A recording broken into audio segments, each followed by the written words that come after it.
Buenas tardes, nos complace tener a nuestra máxima autoridad de la institución, del Instituto Superior Universitario Bolivariano, para establecer este importante diálogo sobre un tema actual.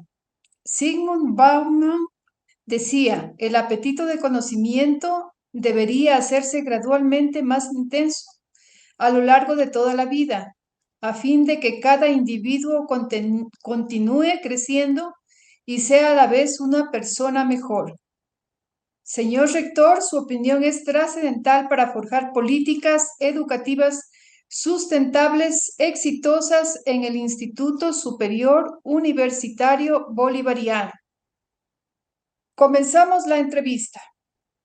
¿Cómo integrar la educación con otras políticas sociales? ¿Hay educación sin una visión social? Bueno, muchas gracias por la oportunidad y siempre un gusto poder compartir estos temas tan importantes referentes a la educación superior aquí en nuestro país, en el Ecuador.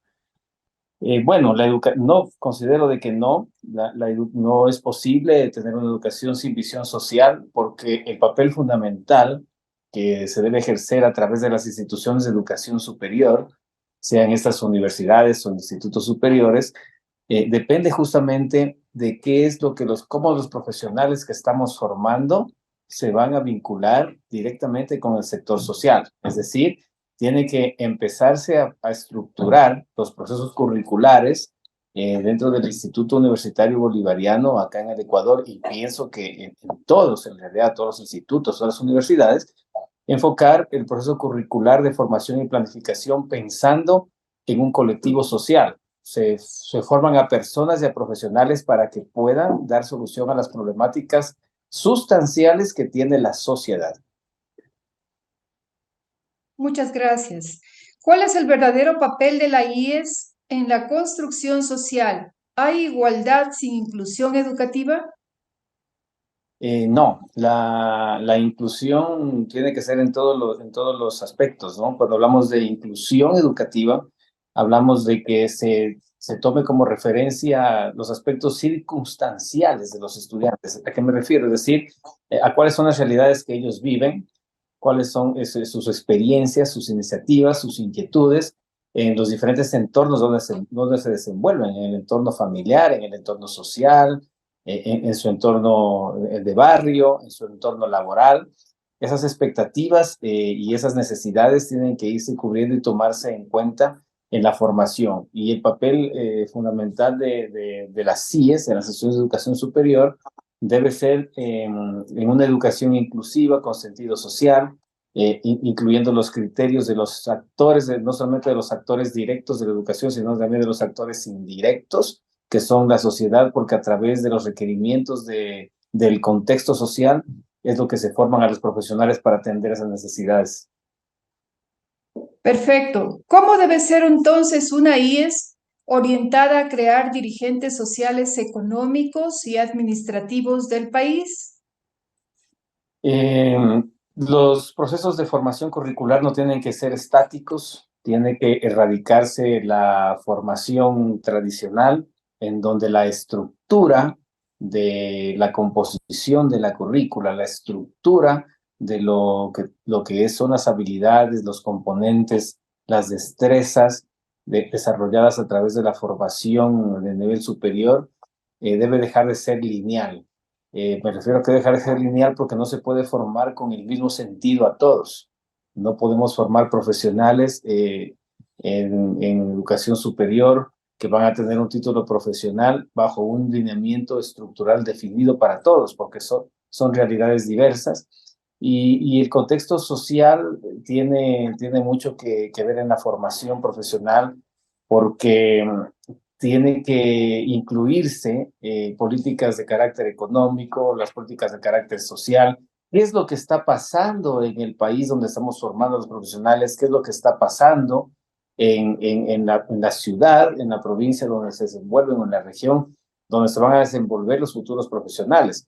Es decir, esa formación tiene que ser consolidada en función de cuáles son las necesidades y las proyecciones que tiene un plan nacional de desarrollo que tiene un plan provincial de desarrollo y si es que es en una ciudad, un plan cantonal de desarrollo, sabiendo qué es lo que se va a necesitar en el futuro, cuáles son las necesidades que se van a cubrir, que tienen que cubrirse en el futuro. Entonces, tiene que delinearse una estructura curricular y formativa en función de que esos profesores salgan preparados para solucionar esas problemáticas y las perspectivas que tienen los gobiernos locales y nacionales respecto de los nuevos profesionales. Completamente de acuerdo. Por favor, ¿cómo deben integrar el ecosistema social dentro de las IES para que sea un laboratorio vital de aprendizaje? Bien, el tema ecosocial tiene que ver también mucho con, con las responsabilidades que tiene que, responsabilidad social que tiene que tener la IES, ¿no? En ese sentido, factores alternos como factores sociales, la densidad poblacional en la que se forman los profesionales, hay que formar profesionales en función de ver cuáles son los requerimientos que tiene esa densidad poblacional, si fueron profesionales en salud, analizar cuáles son las principales características de cada población, qué tipo de enfermedades, qué tipo de patologías se tiene que atender, si formamos profesionales en el área, como decía, de salud, formamos médicos, formamos enfermeros, paramédicos, determinar exactamente qué tipo de necesidades existen en esa población, las patologías, cómo se desarrollan, cómo van los niveles de crecimiento de tal o cual patología, qué tipo de atenciones, de planes de intervención, de planes, inclusive en salud también hay que hablar de planes de promoción y de prevención de la salud para evitar justamente una proliferación de ese tipo de enfermedades. Si hablamos desde el área administrativa, el aspecto de la formación tiene que vincularse en el sector social, determinando el nivel adquisitivo de las personas, el nivel económico, el tema de los sueldos y salarios, las perspectivas que tenga la provincia, el cantón, ciudad o país donde se forman esos profesionales, porque a través, cómo es el desarrollo productivo, el desarrollo económico de cada uno de los sectores, ¿qué se necesita? Se necesita empresas, se necesita industria, se necesitan organizaciones alternativas de desarrollo, generación de actividades productivas que permitan justamente que esos profesionales se vinculen en forma directa. Todo tipo de formación tiene que estar en función de cubrir esas necesidades sociales que son inherentes y primordiales dentro de la formación de profesionales. Muchas gracias. ¿Es evaluar un proceso objetivo o por el contrario, cada vez que evaluamos estamos asumiendo unos valores determinados? ¿Es evaluar un proceso técnico o ético?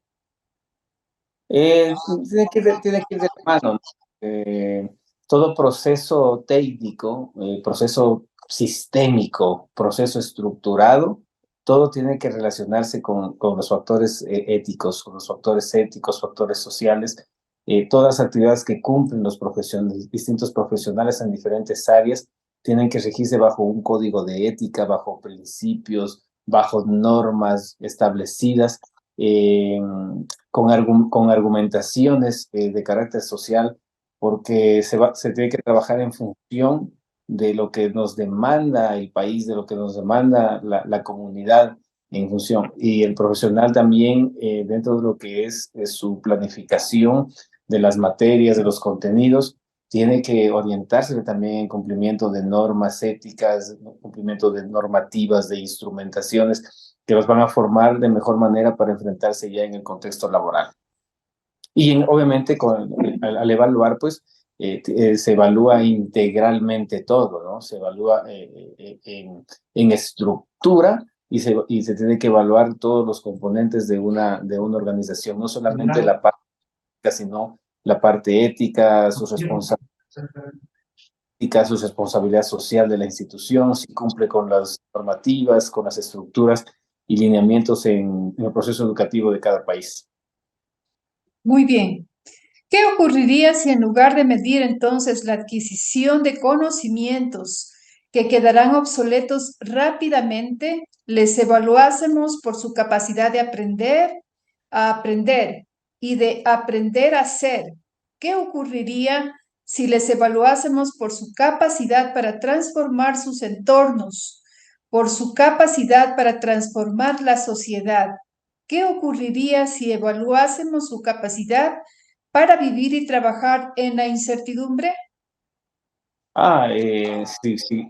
Y todo proceso educativo planteara un proceso de evaluación como el que usted propone, tendríamos instituciones totalmente abiertas, instituciones con un plan de trabajo totalmente satisfactorio, con resultados muy positivos, porque lo que plantea la pregunta es eliminar la vieja estructura de evaluación de enseñanza y aprendizaje, donde el uno enseña y el otro repite lo que el otro le enseñó. ¿Ya? Me refiero que el estudiante sea repetitivo a lo que el profesor le enseñó, a lo que está en tal libro o a lo que dice tal autor, que es la vieja estructura académica, digamos, que hemos utilizado de lo que yo recuerdo hace 3 décadas atrás y que no se cambia. Entonces, no es evaluar la capacidad de repetición, no es evaluar la capacidad de un aprendizaje teórico y memorista, o lo que se conoce, lo que dice tal autor.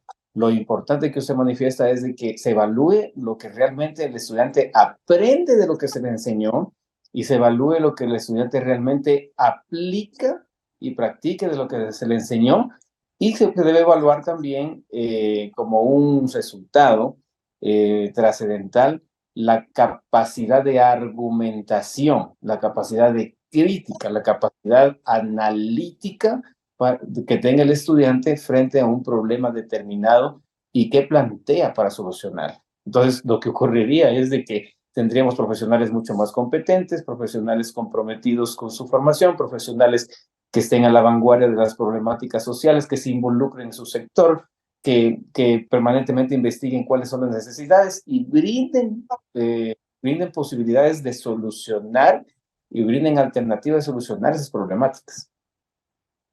Muchas gracias. ¿Cómo podemos medir competencias sociales y emocionales como la empatía y la responsabilidad, o competencias y valores como el respeto a la multiculturalidad o a la dignidad humana?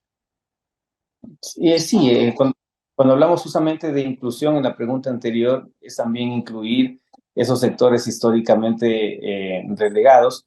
A veces en las instituciones de educación superior nos preocupamos por el tecnicismo, es decir, que cada vez más tecnificar los procesos, normar los procesos para que los profesionales ejecuten de manera adecuada eso, pero se descuida valores interdisciplinarios tan importantes como los que menciona, ¿no? El tema de la inclusión, el respeto a los demás, el respeto de pensamiento, de conocimiento, de los criterios diferentes, de los criterios divergentes, que es más bien sumado eso se puede transformar en valores positivos y propositivos para una mejor evaluación de lo que es el conocimiento como tal, no solamente desde la parte cognitiva estructurada a través de principios ancestrales, sino también desde la parte cognitiva de lo que realmente estoy aprendiendo, de lo que realmente estoy aplicando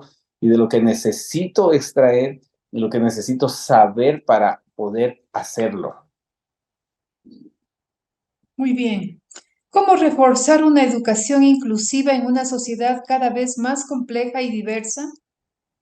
La tarea tiene que ser desde abajo hacia arriba y de arriba hacia abajo. ¿A qué me refiero? Las universidades y los institutos superiores les culpamos al colegio y le decimos no tenemos un bachiller bien formado, y el colegio le culpa al primer nivel de las escuelas y le dice a mí me lo entregaron sin lo básico para yo poder desarrollarlo. Entonces, tiene que ser un trabajo integrado con políticas educativas sociales que vengan desde el gobierno, desde los ministerios, en donde se analice bien un proceso curricular bien definido, estructurado, desde el primer nivel, segundo nivel y tercer nivel de formación, y que todo eso tenga una proyección respecto a un programa, no de un año, no de 5 años, sino programas a largo plazo. ¿Qué es lo que va a suceder en educación a 20 años? ¿Qué es lo que va a suceder con el país, qué se va a necesitar después de 20 años, qué tipo de profesionales, cómo va a generarse de mejor manera la tecnología, qué se requiere, qué tenemos que incluir. El tema de inclusión no solamente se refiere a sectores relegados históricamente, da la oportunidad a muchas personas también, por ejemplo, con discapacidades, a generar ambientes de trabajo mucho más amigables, ambientes de educación, de formación, mucho más pegados a la realidad, donde todos tengan las mismas oportunidades, donde se pueda explotar la capacidad de cada individuo, donde se pueda abiertamente permitir que también se genere un autoaprendizaje, una conciencia educativa, que es lo que yo denomino, donde el estudiante, el profesional que está formando, sienta la necesidad particular de formarse para aprender y para hacer y no para obtener una nota o para pasar un examen. Entonces, ese tipo es de lo que esos tipos de situaciones son las que denominamos la educación inclusiva y participativa para mi concepto. Muy bien, muchas gracias. ¿Cómo coordinar las políticas educativas con otras políticas públicas relacionadas, culturales, ciencia y tecnología, medio ambiente y sostenibilidad? Muy en particular las políticas vinculadas a la empleabilidad, a la relación entre educación e inserción en el mundo laboral en lo referente al ajuste necesario a la nueva economía digital. Bien, las políticas educativas tienen que estar propuestas en función de los planes de desarrollo, de conocer claramente cuál es la propuesta de los gobiernos nacionales o gobiernos locales respecto a qué se va a necesitar, qué cantidad y calidad de profesionales vamos a necesitar para que cada ciudad, cada sector, cada provincia y el país en general pueda surgir. Eh, los ambientes, lo que tiene que ver con el medio ambiente, generar una formación con carreras netamente responsables. Cuando hablamos, por ejemplo, en el área de la salud, los procesos éticos, los procesos responsables, generar un autoaprendizaje, un nivel de confianza, donde el profesional se involucre con su paciente, se involucre con su equipo de integrado general de salud, que cada cual asuma su eje, sus competencias, generen sus diferentes roles, pero apoyando también los roles de los demás para que se trabaje en conjunto.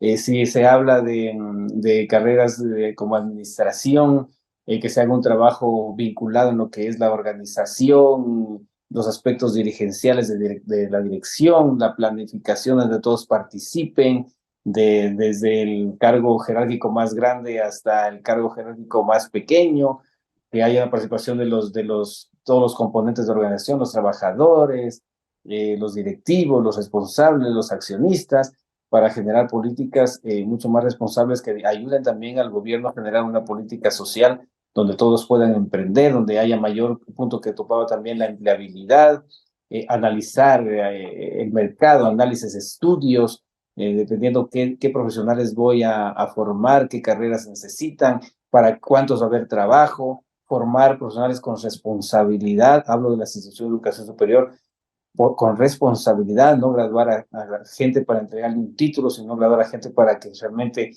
pueda, a través de su formación, a través de su educación, tener un modo de vida. Ese tipo de situaciones son las que tienen que incluirse necesariamente en una formación integral con responsabilidad y visión ética y social.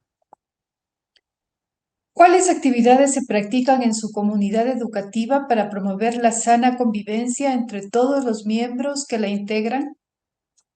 Lo que acababa de manifestar, una planificación incluyente, coparticipativa, donde todos puedan influenciar y tener espacios en las decisiones importantes que tienen que relacionadas con la cultura, con lo social, relacionadas con el nivel de confiabilidad que se tenga en el trabajo, las perspectivas de crecimiento de las personas, respetar, brindar a las personas, otra de las políticas, brindar a las personas un espacio brindarles un ambiente, una oportunidad de crecimiento, una oportunidad de generar una carrera. Cuando me refiero a carrera, no hablo de carrera de formación, sino una carrera dentro de la institución, ir creciendo, ir obteniendo objetivos, cumpliendo metas, alcanzando esas metas. Ese tipo de políticas tienen que incluirse para que sea mucho más responsable y participativa esta formación. Por último, señor Magíster, sugiera dos políticas educativas sostenibles por incorporar en el ISU. Sí, trabajar en función de, por ejemplo, respetar algo de sostenibilidad del medio ambiente, ser éticamente responsables en el manejo, en carreras de salud que nosotros, por ejemplo, planteamos el manejo adecuado de las normas de seguridad, de las normas de bioseguridad, activar los comités de ética y bioética dentro de los procesos que tienen que ver al desarrollo de instrumentación, al desarrollo de procedimientos en formación de salud, en el área administrativa, cuando se forman a empresarios, emprendedores, que esas empresas que se forman, esos dos emprendimientos sean éticamente responsables y también respetando el medio ambiente, hacer políticas por ejemplo, en la producción, utilizar maquinarias respetando el medio ambiente, no destruir los ecosistemas. Pueden ser algunas políticas que deban incluirse en la formación de los futuros profesionales y futuros empresarios que van ya a ejercer su actividad cuando ya tengan su título profesional. Agradecemos, señor rector, su presencia y su benevolencia en participar en esta entrevista. Muy amable. Muchas gracias. A usted. Gracias.